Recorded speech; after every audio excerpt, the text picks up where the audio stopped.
Hello, PDF दिसत आहे का? आवाज येत आहे?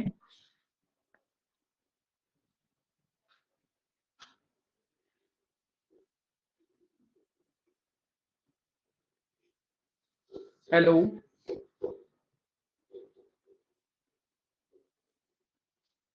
हो सर, दिसत आहे. ठीक आहे. बघा, इंग्लिश मध्ये आपण क्वेश्चन टॅग असं इकडे ठेवतो मी. बघा, क्वेश्चन टॅग वरती 1 मार्क आपल्याला येणार आहे. क्वेश्चन टॅग वरती 1 मार्क विचारला जाणार आहे.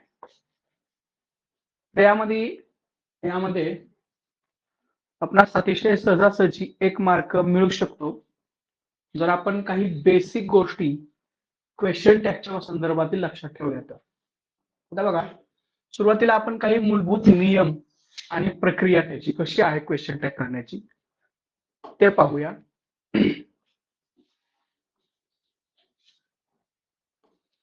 बघा, आता वाक्याचं स्वरूप आणि क्वेश्चन टॅग.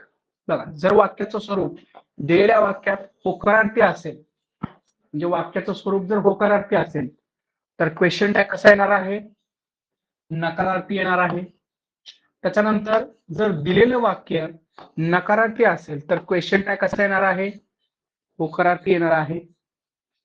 सोपं आहे. पुढं दिलेलं वाक्य होकारार्थी असेल तर क्वेश्चन टॅग नकारार्थी, आणि दिलेलं वाक्य जर नकारार्थी असेल तर मात्र क्वेश्चन टॅग होकारार्थी येणार आहे. तर पुढे 2 क्वेश्चन टॅग तयार करण्याची पद्धत म्हणजे प्रोसिजर काय करायचं आपण. बघा, दिलेले वाक्य जसेच्या तसे लिहावे. फर्स्ट स्टेप काय करायचे आहे? दिलेले वाक्य जसेच्या तसे लिहावे. त्यानंतर वाक्याच्या शेवटी स्वल्पविराम अर्थात कॉमा द्यावा. दुसरी स्टेप. तिसरी स्टेप काय आहे? योग्य तो क्वेश्चन टॅग जोडावा. आणि सगळ्यात महत्वाचं म्हणजे काय आहे? सर्वात शेवटी काय करायचं आपल्याला? क्वेश्चन मार्क म्हणजे प्रश्नचिन्ह द्यायचं आहे. ठीक आहे. एवढ्या हे स्वरूप लक्षात आलं, म्हणजे प्रक्रिया लक्षात आली. काय करायचं नेमकं? हॅलो,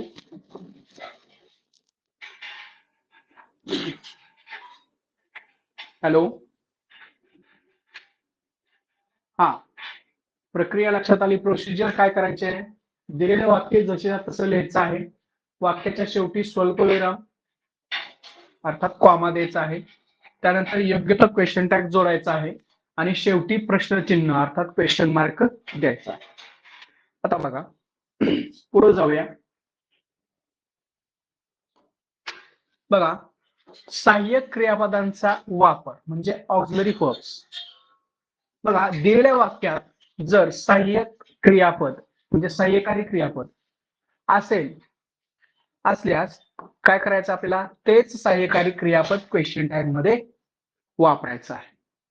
पण जर दिलेल्या वाक्यात सहाय्यकारी क्रियापद नसल्यास काय करायचं आहे?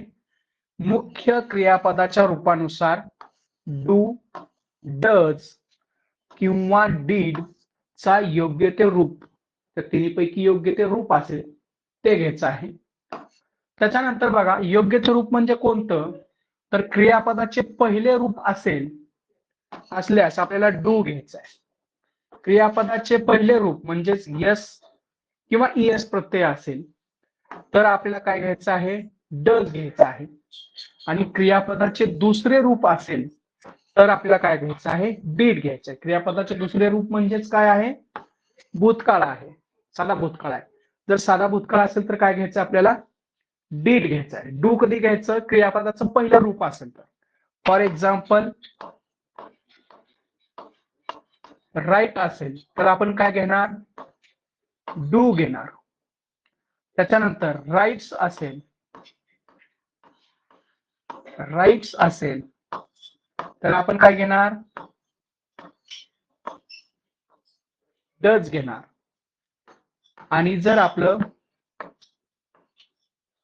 रोट असेल तर आपण काय घेणार, डीड घेणार. सगळ्यांच्या लक्षात येते हे. डू कधी घ्यायचं, डज कधी घ्यायचं आणि डीड कधी घ्यायचं. आले का सगळ्यांच्या लक्षात हे? कोणीतरी एक जण सांगा मला, आलेलं एक लक्षात एवढं? हॅलो,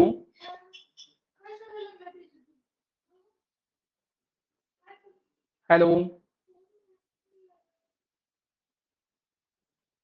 हो सर. आता पुढे त्याच्या पुढची स्टेप. त्याच्या पुढे आपल्याला काय पाहायचं आहे, कर्ता म्हणजे सब्जेक्ट आणि सर्वनाम. याच्या बाबतीत काय करायचं आपल्याला, क्वेश्चन टॅग मध्ये नेहमी वाक्यातील कर्त्याऐवजी त्याचे सर्वनाम रूप वापरावे. फॉर एक्झाम्पल, कर्ता समजा राम असेल वाक्याचा, तर त्याच्याऐवजी आपण काय वापरणार, ही वापरणार. कर्ता सीमा असेल तर काय वापरणार, शी वापरणार. त्याच्यानंतर पुढचा नियम आहे, एव्हरीवन किंवा एव्हरीबडी यासारखे शब्द जर असतील तर त्यासाठी आपण काय वापरणार आहे, दे हे सर्वनाम वापरणार आहे. अशासाठी एव्हरीवन, एव्हरीबडी याच्यासाठी काय वापरणार आपण, दे वापरणार. त्याच्यानंतर एव्हरीथिंग, समथिंग, एनिथिंग म्हणजे जर थिंग असेल, तर त्यासाठी आपण काय वापरणार, इट वापरणार. आणि पर्सन असेल तर काय वापरणार, दे वापरणार. थिंग असेल तर इट वापरणार. त्याच्यानंतर नकारार्थी शब्द हे अतिशय महत्वाचं आहे. सगळे नकारार्थी शब्द लक्षात ठेवा. बघा, nothing, few, little, scarcely, seldom, barely यासारखे शब्द वाक्यात असल्यास वाक्य नकारार्थी मानले जाते. या शब्दांचा अर्थ काय आहे, नकारार्थी आहे. आणि म्हणून आपलं काय करायचं आहे, क्वेश्चन टॅग मात्र काय करायचं, त्यावेळेस होकारार्थी करायचं आहे. जर हे शब्द वाक्यात असतील तर वाक्य नकारार्थी मानलं जातं. त्यामुळं क्वेश्चन टॅग मात्र आपल्याला काय करायचा, होकारार्थी करायचा. त्याच्यानंतर बघा, आता इथं आपण लिटल दिलंय, फ्यू दिलंय, परंतु ज्यावेळेस अ लिटल किंवा अ फ्यू हे शब्द येतील तर हे होकारार्थी शब्द मानले जातात. या अ मुळे काय केलं जातं, हे शब्द होकारार्थी मानले जातात. त्यामुळं क्वेश्चन टॅग काय करायचा, नकारार्थी करायचा. आता पुढं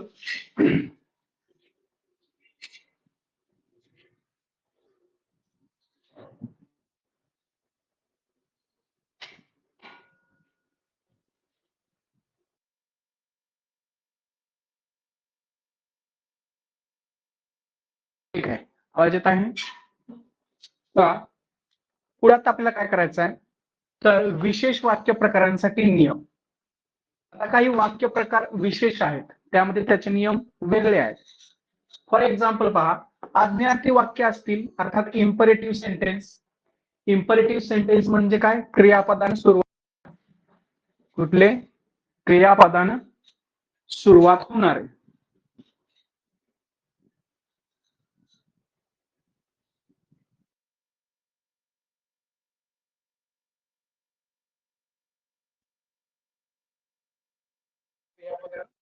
सुरुवात होणार. आवाज येत आहे माझा सगळ्यांना? हॅलो,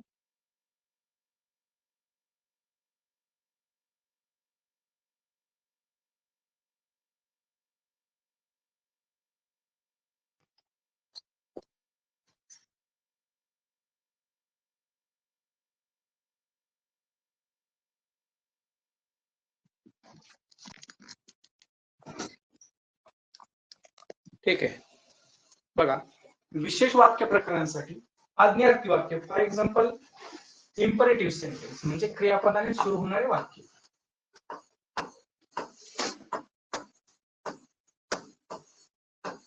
क्रियापदाने सुरुवात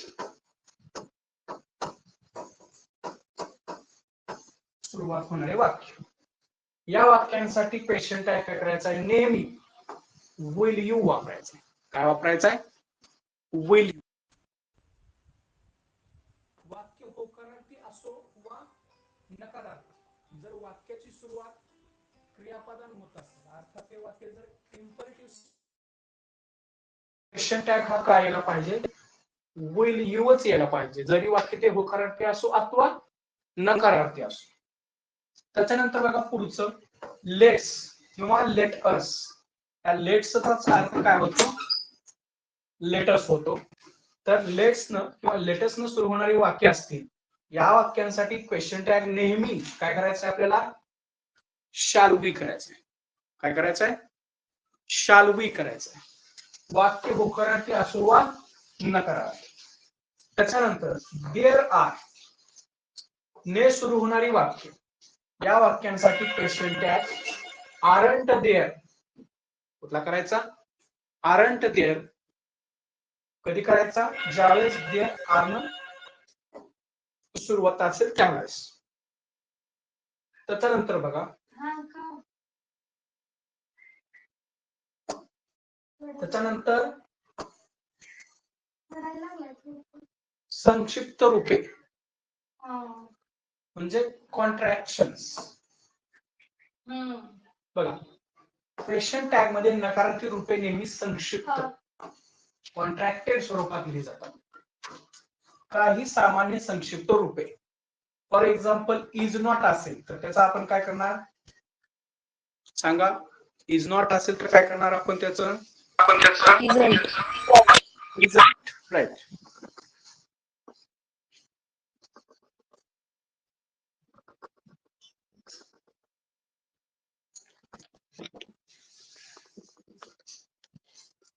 पुढं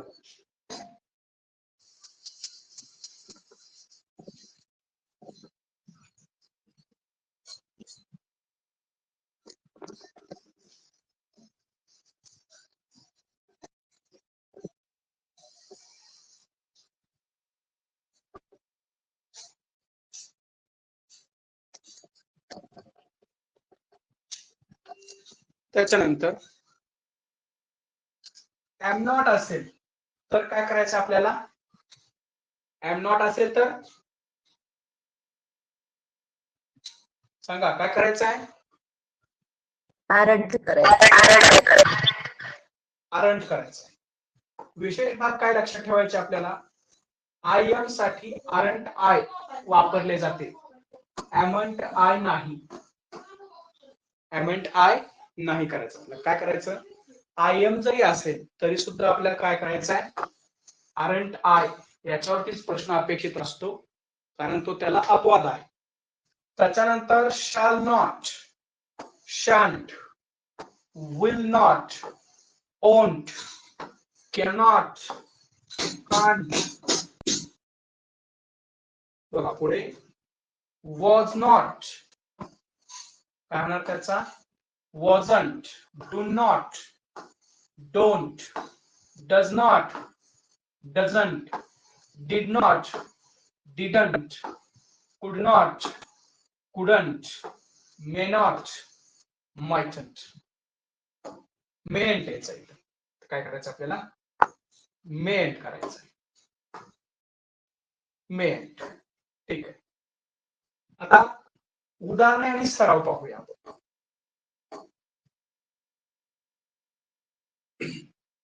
बघा सोपंच आहे. बघा नंबर 1 म्हणूया आपण याला, इट इज रेनिंग हे वाक्य आहे. कुठलं वाक्य आहे, इट इज रेनिंग. आता इट इज रेनिंग मध्ये आपल्याला काय करायचं आहे, दिलेलं वाक्य सांगा, दिलेलं वाक्य काय करायचं, सुरुवातीला जसंच्या तसं लिहायचं. जसंच्या तसं लिहायचं, रेनिंग, इट इज रेनिंग. त्याच्यानंतर काय करायचं आपल्याला, कॉमा द्यायचा.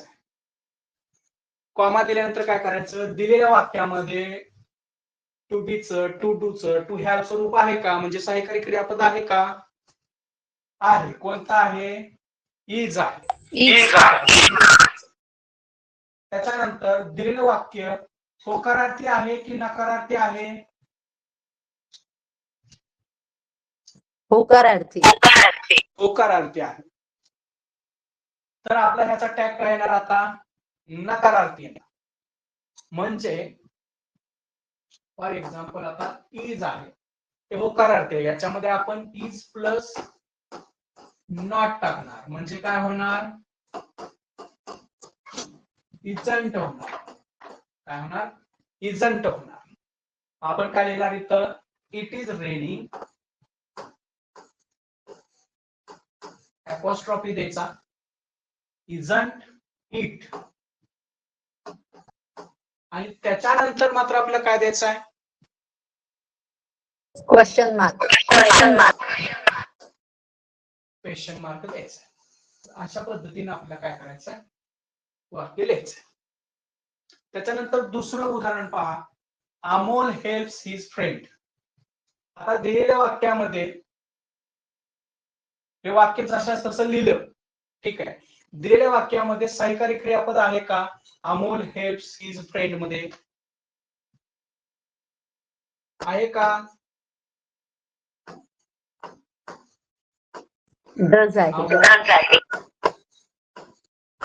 हेल्प्स हिज फ्रेंड, कॉमा द्यायचा. दिलेल्या वाक्यामध्ये टू बी चं रूप, टू डू चं रूप किंवा टू हॅव चं रूप, अर्थात सहाय्यकारी क्रियापद आहे का याच्यामध्ये?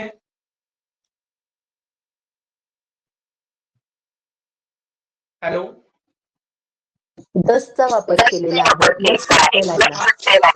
आता बघा, तर त्यावेळेस आपण काय करायचं? क्रियापदाकडे लक्ष द्यायचं. क्रियापदाला इथं काय आहे? यस प्रत्यय आहे. म्हणजे आपण मगाशी पाहिला नियम, यस प्रत्यय असेल तर आपल्याला काय घ्यायचं आहे? डज घ्यायचं आहे. बरोबर. हा, आता हे दिलेलं वाक्य कसं आहे? पॉझिटिव्ह आहे, म्हणजे आपल्याला डज नॉट करावं लागेल. काय करावं लागेल? Does not. म्हणजेच डज नॉटचं काय होतं? डझंट होतं. पलीकडचं दिसत आहे का? हा, डझंट. आणि अमोल याचे आपल्याला सर्वनामात यूज करायचं आहे. अमोल, अमोलचं काय येईल? ही. ही, आणि त्याच्यानंतर क्वेश्चन मार्क आपल्याला द्यायचं आहे. तर हे दुसऱ्या पद्धतीने म्हणजे दुसरं वाक्य आपलं होत. त्याच्यानंतर बघा तिसरं वाक्य. आता बघा इथं काय केलंय? अमोल हेल्प केलेलं, याच्यामध्ये सुद्धा सहाय्यकारी क्रियापद नाही, परंतु इथं पास्ट टेन्स यूज केला, म्हणून यांनी इथं काय केलेलं आहे? Didn't he. काय केलेलं आहे? हेल्प आहे, म्हणून इथं काय यूज केलं आपण? डिडंट ही, आणि त्याच्यानंतर क्वेश्चन मार्क देऊन हे वाक्य संपवलेलं आहे. त्याच्यानंतर चौथं वाक्य पहा. We work in farm. आता याच्यामध्ये वर्क हे क्रियापद आहे आणि ते फक्त म्हणजे कुठल्याही प्रत्ययाशिवाय आहे, म्हणजे यस प्रत्यय नाही किंवा ते वर्ब टू पण नाहीये. त्यावेळेस आपण काय यूज करणार आहे? डोंट. आता दिलेलं वाक्य होकारार्थी आहे, म्हणजे आपण इकडे काय करणार? त्याला नकारार्थी करणार. म्हणजेच काय येणार? Don't we. आता हे ऍक्च्युली असं पाहिजे, इथं असं पाहिजे फक्त, आणि हा कॉमा हे जे आहे याचा काही कन्सिडर करू नका. तर दिलेलं वाक्य आहे असं लिहायचं. वर्क आहे म्हणून आपण इथं डू नॉट घेणार, आणि डू नॉट एकत्र केलं म्हणजे कॉन्ट्रॅक्ट केलं काय होतं? डोंट होतं. तर वी करता आहे म्हणून वीला आपण वीच लिहिलं, त्याच्यानंतर क्वेश्चन मार्क. सगळ्यांच्या लक्षात आलंय काय करायचं आहे? हॅलो,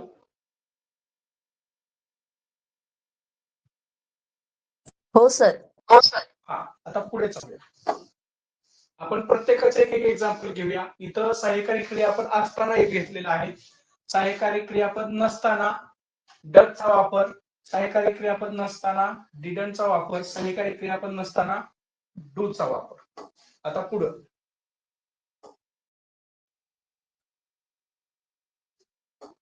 बघा. He lives a simple life.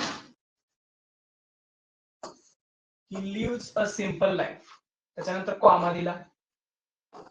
त्याच्यानंतर आता इथं काय आहे? लिव्स आहे म्हणजे यस प्रत्यय आहे, म्हणजे आपल्याला काय घ्यावं लागणार आहे? आणि हे वाक्य होकारार्थी आहे म्हणजे आपल्याला नकारार्थी करावं लागेल. डज नॉट म्हणजेच काय होणार डझंट. आणि इथं ही आहे म्हणून हिला आपण काय केलं ही लिहिलं क्वेश्चन मार्क. त्याच्यानंतर पुढचं वाक्य पहा. The mother had no answer. The mother had no answer. बघा आता ह्याच्यामध्ये काय आहे सिंपल पास्टच आहे. कारण जरी हॅड असलं तरी तो सुद्धा काय एक सिंपल पास्टच आहे. आता बघा सिंपल पास्ट आहे म्हणजे आपल्याला काय घ्यावं लागेल डिड घ्यावं लागेल. आणि या वाक्यामध्ये नो आहे म्हणजे हे वाक्य ऑलरेडी नकारार्थी आहे म्हणजे आपल्याला याचं काय करावं लागेल होकार करावा लागेल.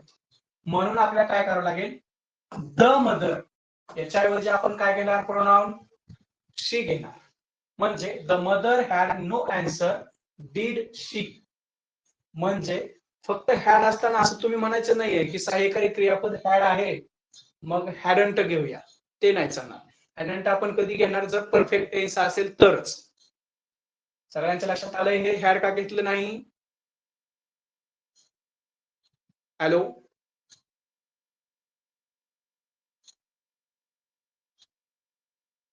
हो सर. हा तर डीड शी करायचंय क्वेश्चन मार्क द्यायचंय संपवायचा आणि इथं दिलंय कारण नो हा नकारार्थी शब्द आहे म्हणून आपण काय केलं ह्याला होकारार्थी केलं. त्याच्यानंतर पुढे बघा you will come again. You will come again comma दिला. आता या दिलेल्या वाक्यामध्ये विल आहे आणि दिलेलं वाक्य होकारार्थी आहे म्हणजे आपल्याला काय करावं लागेल will plus not. Will plus not आपण मगाशी इथं पाहिलेलं आहे त्याचं काय होतं ओंट होत. ओंट होत आणि यू हा करता जशाच तसा घेतलेला आहे ओंट यू आणि क्वेश्चन मार्क. त्याच्यानंतरच पुढचं बघा we have not met before. आता बघा इथं हॅव आलेला आहे परंतु पुढे मात्र काय आलेला आहे वर्ब पीपी आलेला आहे म्हणून आपल्याला हे हॅव घेता येत आहे. मगाशी इथं जे हॅड आलेलं आहे त्याच्यामध्ये कुठला दुसरं वर्ब आहे का नाही हे मेन वर्ब आहे. हे सहाय्यकारी क्रियापद नाही म्हणून आपण हॅड घेतलेले नाही.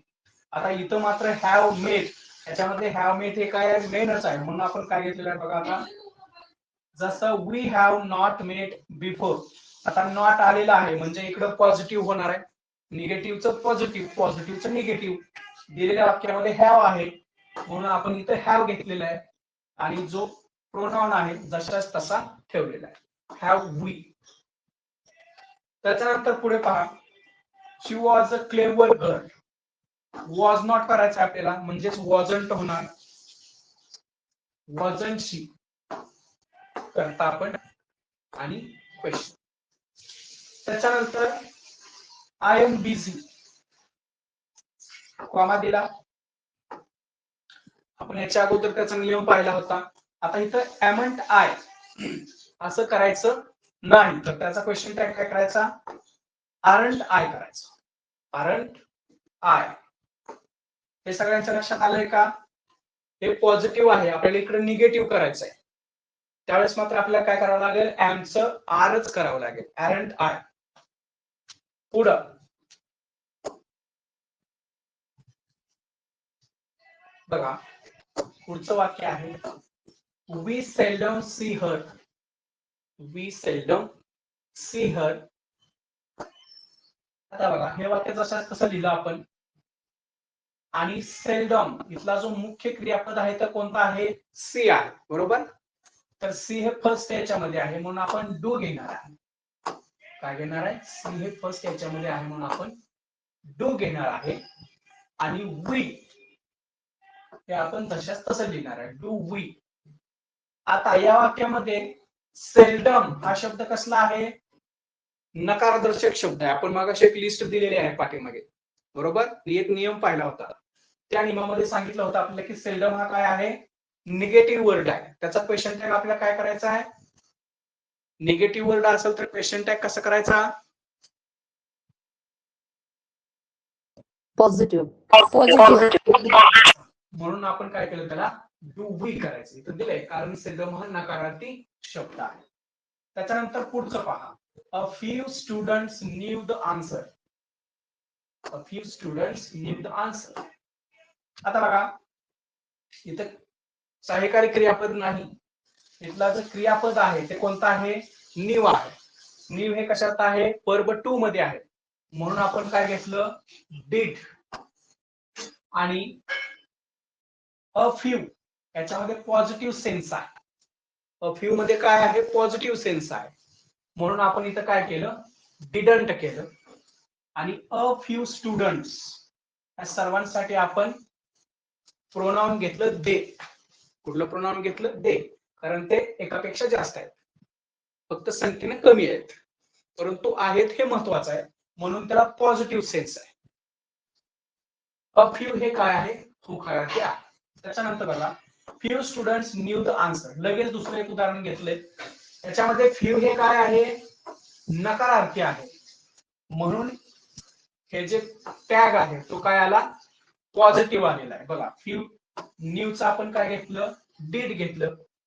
इथं नॉट लावायची आवश्यकता नाही कारण या फ्यू मध्ये काय आहे? नकारार्थी सेन्स आहे. म्हणून आपण डिड दे. फ्यू स्टुडंटच्या ऐवजी आपण काय घेतलेलं आहे? दे घेतलेला आहे. आणि पुढे क्वेश्चन मार्क कंपल्सरीचा आहे. ठीक आहे. पुढे पहा. She didn't come to shop. Didn't come आणि सी डिडंट सी आहे म्हणजे सरळ सरळ काय येणार आहे?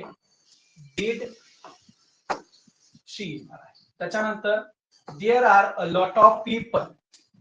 There are a lot of people. आता आर आहे आणि अ लॉट याच्यामध्ये पॉझिटिव्ह सेन्स आहे. म्हणजे आरचं काय होणार? आरंट होणार. आरचं काय होणार? आरंट होणार. आणि देअर आहे तर जशास तसं घेतलं क्वेश्चन मार्क. तर प्रश्न कोणताही आला तर तुम्हाला हे यावं अशी अपेक्षा आहे. आता आपण काय करूया? थोडी एक्झाम्पल घेऊया. तुमच्या ते अधिक लक्षात येईल.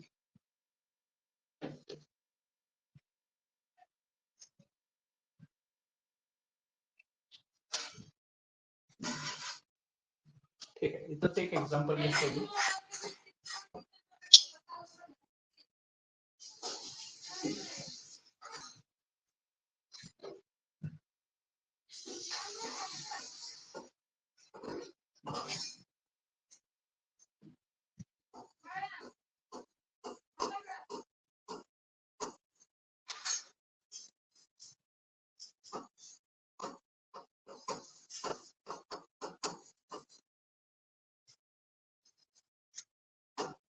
एक वाक्य आहे. शी लाइक्स पेंटिंग. वाक्य दिसत आहे सगळ्यांना?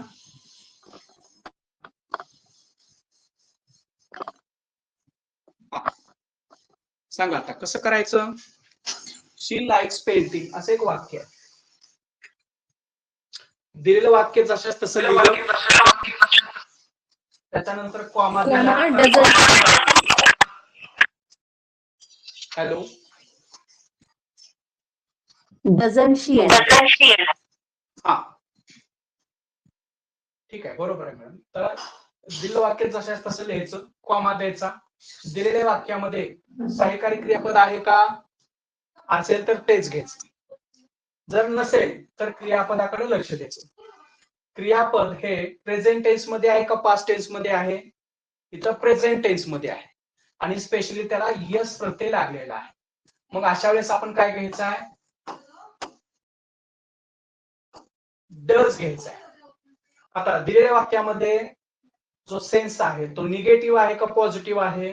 तर या वाक्यामध्ये असणारा सेन्स काय आहे? पॉझिटिव्ह आहे. म्हणजे आपल्याला डज नॉट करावं लागणार. आणि ते जर आपण एकत्र घेतलं तर ते काय होणार? डझंट होणार. इकडे करता काय आहे? शी आहे. आपण जशा तसं लिहू शकतो. डझंट शी.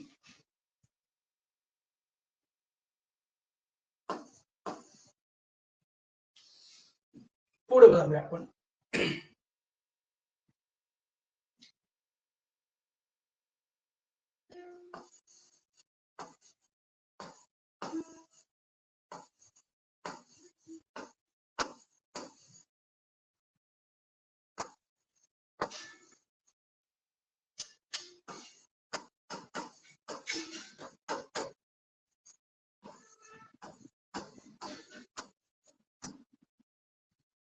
सांगा काय होणार,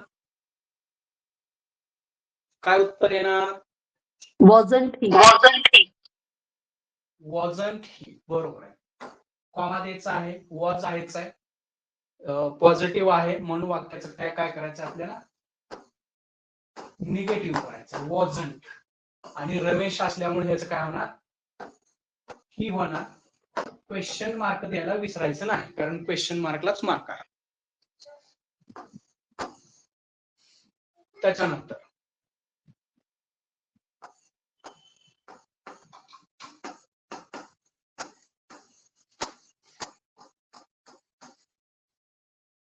तिसरं वाक्य आहे call the police.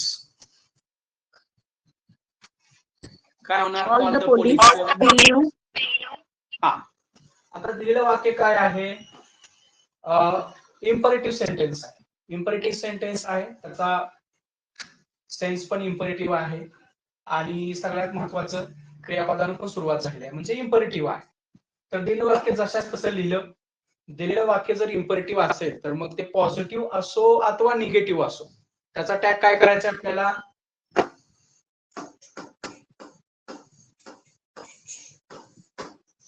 Will use करायचा आहे. आपण मागाशी पाहिलेला आहे. पुढं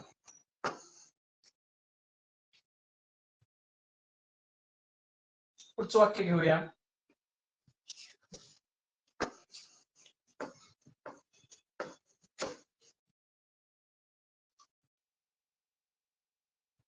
दिलेलं आहे त्याचं,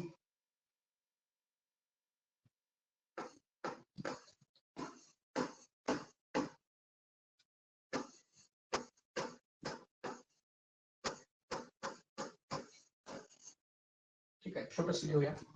राधा इज नॉट रायटिंग असं वाक्य आहे. काय येणार, Is she. इज राधा असल्यामुळे आपण इकडे काय घेणार, शी घेणार. राधाचं काय झालेलं इथं, शी झालेलं आहे. इज आहे म्हणून इज इथं घेतलेलं आहे, नॉट आहे इथं म्हणून इथं नॉट घेतलेलं नाहीये, म्हणजे बॅलन्स करायचं आपल्याला. तर अशा पद्धतीने तुम्हाला हे वाक्य येणार आहे. ते काय दुसरं तुम्हाला स्पेशली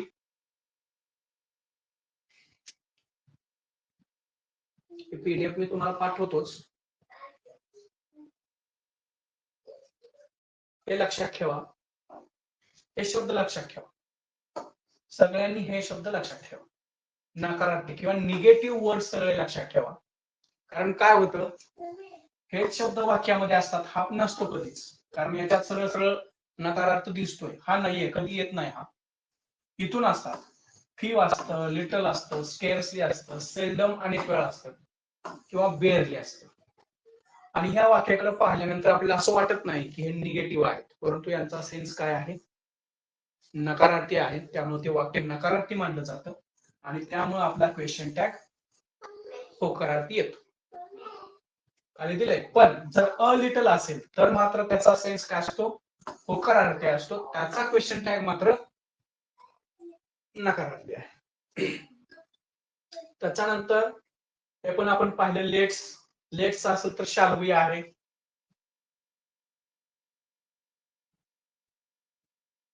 ठीक आहे, त्याच्यामध्ये अजून कुणा काय विचारायचंय का?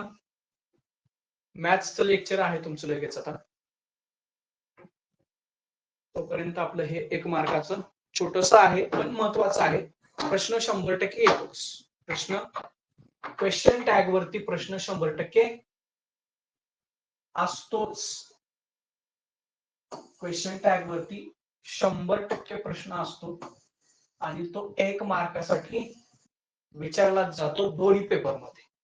ज्याचा त्याचा इंग्लिश आहे त्यांनी क्वेश्चन टॅग व्यवस्थित करा, तुम्हाला 1 मार्क सहजासहजी मिळेल. आणि विशेष म्हणजे आता इथं काय पर्याय नाहीत आपल्याला. एक्झाम मध्ये तुम्हाला काय असणार आहे, पर्याय असणार आहेत. 1, 2, 3, 4 असे पर्याय असणार आहेत. आणि याच्या पुढे असेल काय, बाबा इजंट आहे किंवा इज आहे किंवा अजून काय हॅझंट आहे किंवा वजंट आहे, असे पर्याय असतील. दिलेल्या वाक्यामध्ये आपल्याला पाहायचं आहे क्वेश्चन मार्क शेवटी असायलाच पाहिजे. त्याच्या अगोदर कॉमा दिलं पाहिजे आणि त्याच्यामध्ये टॅग पाहिजे. जर दिलेल्या वाक्यामध्ये सहाय्यकारी क्रियापद असेल तर तेच वापरायचं आहे. पण कधी कधी जसं हॅडचं होतं, सहाय्यकारी क्रियापद मेन वर्ब म्हणून पण वापरलं जातं. त्यावेळेस मात्र तुमच्या लक्षात यायला पाहिजे की हे सहाय्यकारी क्रियापद नसून मुख्य क्रियापदच आहे. फक्त हॅड आलं तर ते वर्ब पास्ट आहे, म्हणजे क्रियापदाचं दुसरं रूप आहे. जसं हॅव, हॅड, हॅड तुम्हाला माहिती असेल, माहिती आहे का? हॅव, हॅड आणि हॅड. जे आपलं हॅडचं वाक्य होतं ते हे हॅड होतं, म्हणजे हे वर्ब पास्ट आहे, म्हणजे वर्ब सेकंड आहे. समजतंय? त्याच्यामुळे आपण तिथं हॅड नाही घेतलं. वर्ब सेकंड असेल तर आपण काय घ्यायचंय? डू, डज, डीड पैकी Did get. राईट. इथंच तुम्हाला असं अपवादात्मक विचारून चखवलं जातं, परंतु आपण पूर्ण तयारी करून गेलो तर ते आपल्या लक्षात येत. प्रश्नचिन्ह द्यायचं आहे, तेच आहे तर सांगितलेलं आहे मी. राईट, राईट्स आणि रोट हे पण सांगितलेलं आहे. निगेटिव्ह वर्ड्स लक्षात ठेवा. त्याचबरोबर हे जे विशेष वाक्य आहेत ते लक्षात ठेवा. हे contradiction, specially am not, aren't I, एमंट I करायचं नाही. त्याचबरोबर इतरही लक्षात ठेवा. काही वाक्य होती ती पण आपण सोडवून घेतली, त्याच्याशिवाय इथं 2-4 सोडवून घेतलेली आहेत. ठीक आहे. जो मॅथ्स तास आहे, क्वेश्चन टॅग थोडंच आहे आणि थोड्या ह्याच्यामध्येच आपल्याला 1 मार्क फिक्स मिळणार आहे. ठीक आहे. त्याच्यात पुन्हा काय विचारायचं आहे क्वेश्चन टॅग मध्ये?